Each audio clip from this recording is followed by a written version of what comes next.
अंजलि, अंजलि उठ जा, तूने फिर से बिस्तर में सुसु कर दिया। कमरे में कितनी बदबू फैल गई है। रंजीता जोर जोर से चिल्लाकर अंजलि को जगा रही थी, लेकिन अंजलि थी कि जाग ही नहीं रही थी। तभी उनके कमरे में रिया आई। अंजलि, अंजलि उठ जा, सुबह हो गई, ऑफिस नहीं जाना क्या? तभी रिया ने कहा, कमरे में कितनी गंदी बदबू आ रही है। वो तो आएगी ही, अंजलि मैडम ने बिस्तर में ही सुसु कर दिया है। क्या? Oh my God. रिया उसी वक्त कमरे से बाहर निकल गई।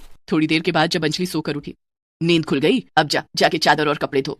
ओह नो, आज मैंने फिर बेड पर सुसु कर दिया। तू है ही आलसी, बिस्तर से उठना ना पड़े तो बेड पर ही सुसु कर देती है। तेरी सहेली रिया आई थी, उसे भी पता चल गया। ओह, मुझे कुछ करना पड़ेगा।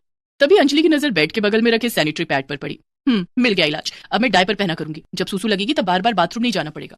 अंजलि बाजार से डायपर खरीद कर ले आती है। दूसरे दिन से वो डायपर पहनने लगती है। दरअसल अंजलि बचपन से ही बहुत आलसी थी। बार बार बाथरूम न जाना पड़े और हाथ धोने के झंझट से बचने के लिए वो बिस्तर पर ही सुसु कर देती। धीरे धीरे उसकी ये आदत बढ़ती गई। अंजलि के माता पिता ने पढ़ने के लिए उसे शहर से बाहर भेज दिया, जहाँ अंजलि हॉस्टल में रहती थी। वहाँ भी अंजलि की यही आदत थी, बिस्तर में या कपड़े में ही सुसु कर देती थी। इसी तरह से उसकी पढ़ाई पूरी हो गई और अब तो अंजलि की जॉब भी लग गई थी। वो एक मल्टीनेशनल कंपनी में इंजीनियर थी। अब अंजलि पीजी में रहती थी, लेकिन बिस्तर में और कपड़े में सुसु करने की आदत अभी भी बरकरार थी। पूरे पीजी की लड़कियों को अंजलि की इस आदत के बारे में पता चल गया था।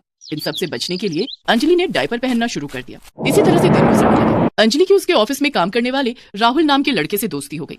समय के साथ दोनों की दोस्ती काफी गहरी होती चली गई। एक दिन, Anjali, you know, what? you are my heart. I can't live without you. I love you. Do you? जवाब में अंजलि मुस्कुरा देती है। राहुल समझ जाता है कि अंजलि भी उससे प्यार करती है। उसके बाद दोनों अपने अपने घर वालों से बात करते हैं। घर वालों की रजामंदी से दोनों की शादी हो जाती है। लेकिन राहुल के माता पिता गांव में रहते थे। शादी के दूसरे दिन अंजलि विदा होकर अपने ससुराल यानी गांव आ जाती है। वहां अंजलि का बहुत अच्छे से स्वागत होता है। गांव की औरतें शहर की पढ़ी लिखी लड़की को देखने आती हैं और अंजलि की मुंह दिखाई होती है। सब कुछ निपट जाने के बाद रात में, हे भगवान, मैंने कल से अपना डायपर चेंज नहीं किया, टाइम ही नहीं मिला, अब जाकर फुर्सत मिली है, अभी चेंज कर लेती हूँ। अंजलि शहर से अपने लिए एक सूटकेस डायपर लेकर आई थी। वो सूटकेस में से एक डायपर निकालती है और चेंज कर लेती है। डायपर चेंज तो कर लिया, लेकिन अब इस यूज डायपर को कहाँ फेंकूं? पीछे में तो डस्टबिन में डाल देती थी, सफाई वाले ले जाती थी। अब यहाँ तो कोई डस्टबिन भी नहीं है, क्या करूँ? तभी अंजलि को एक उपाय सूझता है। वो यूज डायपर को एक पन्नी में बांधकर अपने बेड के नीचे रख देती है। बाहर बहुत औरतें हैं, जब सब चली जाएंगी तो इसे घर के बाहर फेंक दूंगी। अंजलि उस यूज डायपर को बेड के नीचे छिपाकर खुद बेड पर बैठ जाती है। थोड़ी देर के बाद उसकी सास मंजू वहाँ आती है। हाय राम, नई बहू के कमरे में न जाने पेशाब की बदबू कहाँ से आ रही है। लगता है कमरे के पीछे दीवार पर किसी ने पेशाब कर दिया है। लोगों को बिल्कुल भी शर्म नहीं आती है। बेशरम लोग अपने घर में जाकर क्यों नहीं पेशाब करते, नास पीटे। जाने भी दीजिए माँ जी। अरे जाने कैसे दूं? तू शहर से आई है, पढ़ी लिखी है, ये हाल देखेगी तो गांव के लोगों के बारे में क्या सोचेगी? अब मंजू को क्या पता था कि ये सब तो शहर की पढ़ी लिखी बहू का किया धरा है। मंजू देवी घर के बाहर गई और घर के नौकर से घर के चारों तरफ पूरी साफ सफाई करवाई। रात को जब राहुल कमरे में आया, अरे अंजलि, कमरे में ये बदबू कैसी है? पता नहीं, ना जाने कहाँ से आ रही है। अंजलि मन ही मन सोचती है, कल सुबह सबके उठने से पहले ही वो यूज डायपर फेंक दूंगी। अगर किसी को पता लग गया तो बड़ी बेइज्जती हो जाएगी। लेकिन रात भर कमरे में बहुत बदबू आती रही। राहुल को ठीक से नींद भी नहीं आ रही थी। वो उठकर कमरे के बाहर सोफे पर सो गया। इधर अंजलि ने अपनी घड़ी में सुबह 4 बजे का अलार्म लगाया। सुबह 4 बजे जब अलार्म बजा तो उसकी नींद टूटी। अब ये यूज डायपर घर के बाहर फेंक देती हूँ, किसी को कुछ पता नहीं चलेगा। अंजलि ने जैसे ही अपने कमरे की लाइट ऑन की, तभी उसकी सास मंजू उसके कमरे में आ गई। अंजलि उस समय अपने बेड के नीचे थी। वो डायपर निकालने के लिए झुकी थी। अरे बहू, तू बेड के नीचे क्या कर रही है? अपनी सास की आवाज सुनकर अंजलि घबराते हुए बोली, अरे माँ जी, आप इतनी सुबह उठ गई? बहू, ये गांव है, यहाँ हम सब सुबह 4 बजे उठते हैं, लेकिन मुझे ये देखकर अच्छा लगा कि तू भी सुबह 4 बजे उठती है। लेकिन ये राहुल बाहर सोफे पर क्यों सो रहा है? और ये बदबू तो अभी भी आ रही है। वो माँ जी, कल रात उन्हें बहुत मच्छर काट रहे थे, इसलिए वो बाहर सोने चले गए। कमरे की खिड़की खुली रह गई थी ना, इसलिए कमरे में बहुत मच्छर आ गए थे। अच्छा बहू, कोई बात नहीं, आज मैं पूरे घर में मच्छर वाली अगरबत्ती जला दूंगी। अब तू जाके नहा धो ले, आज गाँव के माता मंदिर में जाना है, और राहुल को भी बोल देना कि नहा धोकर तैयार हो जाए। जी माँ जी। मंजू देवी कमरे से बाहर चली जाती हैं। ओह गॉड, अब मैं क्या करूं? डायपर कैसे फेंकूं? अब तो आज का डायपर भी फेंकना है। 2 डायपर इकट्ठे हो जाएंगे, बाद में सोचूंगी, अभी नहा लेती हूँ। अंजलि नहाने चली जाती है और आज का यूज डायपर भी वो बेड के नीचे रख देती है। नहा धोकर वो तैयार होकर अपने कमरे में बैठी थी। आज तो कमरे में कल से ज्यादा बदबू आ रही है। ऐसा करती हूँ, कमरे में परफ्यूम छिड़क देती हूँ। अंजलि ने अपना महंगा परफ्यूम कमरे में छिड़क दिया। थोड़ी देर के बाद उसकी सास मंजू कमरे में आई। अंजलि बहू, तू तैयार हो गई? राहुल भी तैयार हो गया है, चल मंदिर चलते हैं। सभी लोग गांव के प्राचीन माता मंदिर में पूजा करने के लिए जाते हैं। वहां से लौटने के बाद अंजलि के कमरे से परफ्यूम की खुशबू जा चुकी थी और अब तो पहले से भी ज्यादा गंदी बदबू आ रही थी। ना जाने क्या हो गया है, कल से घर में बहुत बदबू आ रही है। लगता है काली गुफा के तांत्रिक बाबा को बुलाना पड़ेगा। कहीं घर में भूत प्रेत का साया तो नहीं पड़ गया? किसी ने मेरे घर को नजर लगा दी है। अंजलि मन ही मन सोचती है, माँ जी, कोई भूत प्रेत का साया नहीं है, ये तो मेरे डायपर की बदबू है। मैं आज रात ही दोनों डायपर बाहर फेंक दूंगी। उस रात जब घर के सारे लोग खाना खाकर सो जाते हैं, तब रात के 1 बजे अंजलि उठती है। सारे लोग सो गए, अब दोनों डायपर फेंकने का यही मौका है। वो बेड के नीचे से धीरे से दोनों डायपर निकालती है। दोनों डायपर बहुत तेज बदबू मार रहे थे। अंजलि अपने एक हाथ से अपनी नाक बंद कर लेती है और दूसरे हाथ में डायपर लेकर घर के दरवाजे तक जाती है। वो धीरे से दरवाजा खोलती है और घर के बाहर जाकर दोनों डायपर फेंक देती है, लेकिन उसे ऐसा करते हुए पड़ोस की 2 औरतें देख लेती हैं। दोनों अपने अपने घर की छत पर सो रही थी। दूसरे दिन दोनों औरतें एक दूसरे से छत पर मिलती हैं। अरे सुनीता, कल रात तूने देखा मंजू के घर से कोई औरत बाहर निकली और सड़क पर डायपर फेंक कर गई है। अरे वो कोई और नहीं, मंजू की शहरी बहू अंजलि थी। क्या? लेकिन अभी तो उसे आए हुए 2 दिन ही हुए हैं। वो घर के बाहर कैसे निकल आई? और उसके घर में डायपर कौन पहनता है? अभी तो उसके कोई बच्चा भी नहीं है। मुझे तो मंजू पर शक है, हो ना हो मंजू डायपर पहनती होगी। आज रात फिर देखेंगे कि माजरा क्या है। आज घर से कौन बाहर निकलता है डायपर फेंकने। उस रात फिर अंजलि यूज डायपर फेंकने के लिए रात के 1 बजे घर से बाहर निकलती है और डायपर फेंक कर घर के अंदर आ जाती है। दोनों औरतें नजर जमाए हुए थी। वो दोनों अंजलि को डायपर फेंकते हुए देख लेती हैं। इधर अंजलि भी परेशान हो गई थी।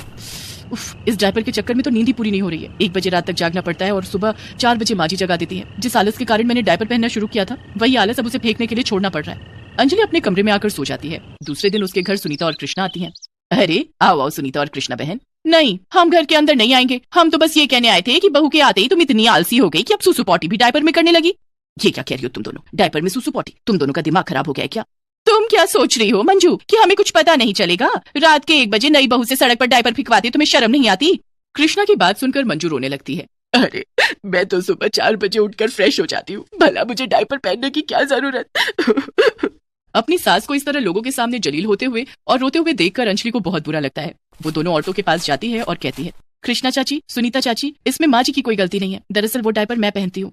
क्या तू डायपर पहनती है? जी माँ जी, मैं अपने आलस के कारण बेड पर ही सुसु कर देती थी, जिससे बचने के लिए मैंने डायपर पहनना शुरू किया। लेकिन अब मैं कान पकड़कर कहती हूँ, मैं अब कभी डायपर नहीं पहनूंगी। जिस कारण से मेरी माँ जैसी सास को शर्मिंदा होना पड़े, वो काम मैं कभी नहीं करूंगी। कोमल सुबह सुबह कॉलेज जाने के लिए नहा धोकर तैयार हुई और डाइनिंग टेबल पर आई। माँ जल्दी से नाश्ता दे दो, मुझे देर हो रही है। तभी कोमल की माँ सुमित्रा देवी हाथ में नाश्ते की प्लेट लेकर आई और कोमल के सामने रख दिया। ये क्या माँ, आज आपने छोले भटूरे बनाए हैं? आपको तो पता है ना कि मुझे ये सब नहीं पचता है। अरे आज तेरे पापा और भाई को यही खाना था, अब मैं सबके लिए अलग अलग नाश्ता थोड़ी ही बनाऊंगी। आज खा ले, साथ में खाना पचाने वाली दवाई खा लेना। कोमल ने जैसे तैसे एक भटूरा खाया और साथ में 1 चम्मच खाना पचाने वाली दवाई भी पी। कोमल ने खाना पचाने की कई दवाइयां ट्राई की थी, लेकिन फिर भी भारी भोजन उसे पचता ही नहीं था, जिस कारण कोमल का शरीर भी पतला दुबला था। खैर, छोले भटूरे खाकर कोमल कॉलेज चली गई, लेकिन क्लास के दौरान ही उसके पेट में दर्द शुरू हो गया। कोमल ने मन में सोचा, हाँ हो गया बंटाधार, मैंने माँ से कहा था कि मुझे ये सब मत खिलाओ, अब जल्दी घर भागना पड़ेगा। कोमल क्लास बीच में ही छोड़कर ऑटो पकड़कर घर आ गई। उसे लूज मोशन शुरू हो गए थे, वो बार बार टॉयलेट जा रही थी। तभी उसके छोटे भाई राजेश ने ये सब देख लिया। क्या हुआ दीदी, फिर पेट खराब हो गया क्या? हाँ राजेश, आज छोले भटूरे खा लिए, बस पेट खराब हो गया। आप चिंता मत करो दीदी, मैं अभी आपके लिए दवाई लाता हूँ। राजेश भागकर मेडिकल स्टोर पर गया और कोमल के लिए दवाई लेकर आया। ये लो दीदी, आप ये दवाई खा लो, आपका पेट एकदम ठीक हो जाएगा। कोमल ने दवाई खा ली। थोड़ी देर के बाद उसका लूज मोशन बंद हो गया। उसने सुमित्रा देवी से कहा, माँ मेरे लिए आज खिचड़ी बना देना। हाँ मुझे पता है, राजेश ने बता दिया था कि तेरा पेट खराब है। सुमित्रा देवी ने कोमल के लिए खिचड़ी बना दी। रात में खाने के टेबल पर सभी लोग भरवा परवल खा रहे हैं और मैं खिचड़ी खा रही हूँ। आखिर ये कब तक चलेगा? मेरा भी बहुत मन करता है कि मैं अच्छा अच्छा खाना खाऊं। इतने डॉक्टरों से दिखा लिया, लेकिन तेरा पेट किसी की दवाई से ठीक नहीं हुआ।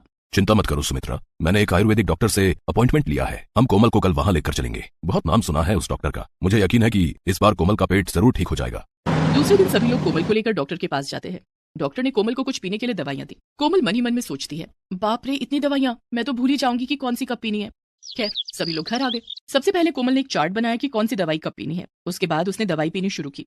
कितनी कड़वी दवाई है, उल्टी आ रही है। और सच में कोमल को उल्टी आ गई। वो बाथरूम में जाकर उल्टियां करने लगी। थोड़ी देर के बाद, पहले तो लूज मोशन से परेशान थी, अब उल्टियां भी परेशान करने लगी। कोमल ने दवाइयों को फिर हाथ भी नहीं लगाया। इससे तो अच्छा होगा कि मैं सादा खाना ही खाऊं, खिचड़ी और रोटी सब्जी। कोमल कॉलेज में दूसरी लड़कियों को चाट पकौड़ी, बर्गर और रोल खाते हुए देखती तो उसके मुंह में पानी आ जाता। हाय कितना मन कर रहा है कि मैं भी ये सब खाऊं, लेकिन खा लिया तो पेट खराब हो जाएगा। इसी तरह दिन बीत रहे थे और कोमल अपना मन मार कर रह जाती। कभी कुछ अच्छा खाने का मन भी होता तो नहीं खाती। धीरे धीरे कोमल की कॉलेज की पढ़ाई पूरी हो गई तो अब उसकी शादी की बातें चलने लगी थी। एक दिन, कोमल बेटी आज शाम तुझे देखने के लिए लड़के वाले आ रहे हैं, जा तैयार हो जा। ठीक है माँ। कोमल तैयार हो गई। शाम को लड़के वाले भी आ गए। लड़के वाले दूसरे शहर से आए थे। हमें लड़की तो पसंद है, लेकिन लड़की बहुत पतली दुबली है, कुछ खाती पीती नहीं है क्या? कोमल के माता पिता ने लड़के वालों से ये बात छिपा ली कि कोमल का हाजमा खराब रहता है और उसे मसालेदार खाना नहीं पचता है। जी, दरअसल बात यह है कि कोमल बहुत हेल्थ कॉन्शियस है, वो मोटी नहीं होना चाहती है। ये तो बहुत अच्छी बात है, ज्यादा मोटापा अच्छी बात नहीं होती, पतले शरीर में फुर्ती होती है। इस तरह से कोमल की शादी अभिषेक के साथ तय हो जाती है। अगले महीने की 17 तारीख को कोमल की शादी तय हो जाती है। शादी वाले दिन कोमल सज धज कर दुल्हन के रूप में तैयार थी। तभी बारात आ गई। बारात में लड़के वालों की तरफ से कुछ महिलाएं भी आई थी, जिसमें लड़के की बहन ज्योति और भाभी अर्चना भी साथ आई थी। ज्योति और अर्चना ने कोमल से मिलने की इच्छा जताई। हाँ हाँ, क्यों नहीं, चलिए मैं आप दोनों को कोमल से मिलवा देती हूँ। आखिर अब उसे आप लोगों के साथ ही तो रहना है। सुमित्रा देवी ज्योति और अर्चना को कोमल के कमरे में ले आई। वे तीनों आपस में बातें करने लगे। तभी कोमल का भाई राजेश वहां आया और ज्योति और अर्चना से बोला, आप दोनों चलकर खाना खा लीजिए। हम दोनों बहुत थक गए हैं, ट्रेन में सफर करके आए ना, इसलिए कहीं जाने का दिल ही नहीं हो रहा। हम यहीं आराम कर रहे हैं, आप हमारा खाना यहीं भिजवा दीजिए। जी ठीक है। राजेश 2 प्लेट खाना कोमल के कमरे में लेकर आया और ज्योति और अर्चना को देते हुए बोला, ये लीजिए, कुछ चाहिए हो तो मुझे बोल दीजिएगा। अरे सिर्फ हमारे लिए, और कोमल नहीं खाना खाएगी क्या? उसके लिए भी खाना भिजवा दीजिए। ये सुनते ही कोमल घबरा गई, लेकिन वो ननद और जेठानी के सामने कुछ बोल नहीं पाई। तभी राजेश बात को संभालते हुए बोला, नहीं, वो अभी नहीं खाएगी, थोड़ी देर में खा लेगी। दरअसल कोमल के लिए तो सुमित्रा देवी ने अलग से गीले चावल बनाए थे, लेकिन अब कोमल ननद और जेठानी के सामने शादी वाले दिन गीले चावल नहीं खा सकती थी। राजेश के जाने के बाद ज्योति और अर्चना ने खाना शुरू किया और वो कोमल को भी साथ खाने के लिए जिद करने लगी। भाभी, आप हमारे साथ खा लीजिए ना, फिर उसके बाद आपको खाना खाने की फुर्सत नहीं मिलेगी और सारी रात भूखा रहना पड़ेगा। हाँ कोमल, तुम हमारी प्लेट में ही खा लो। नहीं दीदी, मैं बाद में खा लूंगी।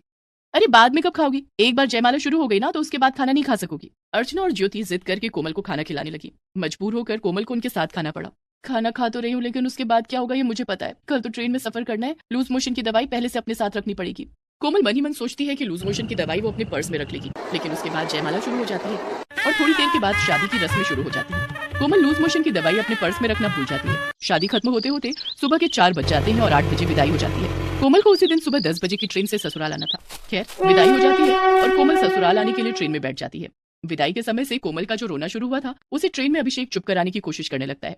तभी कोमल के पेट में बहुत तेज दर्द शुरू हो जाता है। कोमल का सारा ध्यान उसके पेट की तरफ जाता है और तभी उसे याद आता है कि वो लूज मोशन की दवाई रखना तो भूल ही गई है। हे भगवान, अब तो मेरा पेट खराब हो गया और मैंने लूज मोशन की दवाई भी नहीं रखी, अब क्या करूं? तभी कोमल को बहुत तेज पॉटी आती है और वो तेजी से भागकर टॉयलेट की ओर जाने लगती है। नई बहू को घूंघट में तेजी से भागते हुए देखकर सारे लोग हैरान रह गए। अरे कोमल बहू को क्या हुआ? ये इतनी तेज दौड़कर क्यों भागी? अभिषेक, तू जाकर देख, सब ठीक तो है ना? कोमल का पति अभिषेक कोमल के पीछे गया तो उसने देखा कि कोमल टॉयलेट में है। अभिषेक वापस अपनी सीट पर आ गया। माँ, कोमल टॉयलेट गई है। ओह ठीक है। थोड़ी देर के बाद कोमल टॉयलेट से बाहर आ गई और अपनी सीट पर बैठ गई, लेकिन जैसे ही वो अपनी सीट पर बैठी उसके पेट में फिर से बहुत तेज दर्द हुआ और उसे फिर लूज मोशन लग गया। कोमल फिर भागकर टॉयलेट की तरफ गई। ऐसा 3-4 बार हो गया। कोमल अब बस होकर लुढ़क गई। उसकी हालत देखकर सारे लोग परेशान हो गए। कोमल, क्या हुआ तुम्हें? ज्योति ने कोमल को पानी पिलाया और अर्चना उसका सिर सहलाने लगी। तभी कोमल के ससुर ने कहा, कोमल बहू, तुम्हारा पेट खराब है क्या? जी पिताजी। परेशान मत हो बहू, ये लो दवाई खा लो, मैं सफर में लूज मोशन की दवाई साथ लेकर चलता हूँ। कोमल ने दवाई खाई। थोड़ी देर के बाद उसे आराम मिल गया। ससुराल आने के बाद वहाँ भी कोमल को पूरी कचौरी खाने के लिए दिया गया, लेकिन कोमल ने नहीं खाया। अरे क्या बात है कोमल, तुम खाना क्यों नहीं खा रही हो? मायके की याद आ रही है क्या? कोमल ने अब सोचा कि कब तक छिपाऊंगी और कितना झूठ बोलूंगी। उसने अभिषेक को सब सच बता दिया। दरअसल अभिषेक जी, तला भुना और मसालेदार खाना मुझे हजम नहीं होता है। मेरा पेट खराब हो जाता है। मेरी पाचन शक्ति बहुत कमजोर है, इसलिए मैं बहुत हल्का खाना खाती हूँ, जैसे खिचड़ी, गीले चावल, सूखी रोटी और लौकी कद्दू। तो ये बात है, इसलिए ट्रेन में तुम्हारा पेट खराब हो गया था? जी। परेशान होने की कोई जरूरत नहीं है, मेरा दोस्त तरुण बहुत अच्छा डॉक्टर है, मैं कल ही तुम्हें उसके पास ले चलूंगा। दूसरे दिन अभिषेक कोमल को डॉक्टर तरुण के पास ले जाता है। घबराने की कोई बात नहीं है, इनकी पाचन शक्ति कमजोर है, इस वजह से मसालेदार या तला भुना खाने से बहुत जल्दी इनके पेट में इन्फेक्शन हो जाता है। मैं कुछ दवाइयां लिख रहा हूँ जिसे खाने से इनकी पाचन शक्ति बहुत जल्द अच्छी हो जाएगी। डॉक्टर तरुण ने कुछ दवाइयां लिखी, जिसे कोमल ने खाना शुरू किया और बहुत जल्द उन दवाइयों ने अपना असर दिखाना शुरू कर दिया। कोमल की पाचन शक्ति अब आम लोगों की तरह हो गई थी और अब कोमल ने भी पूरी कचौरी खाना शुरू कर दिया था।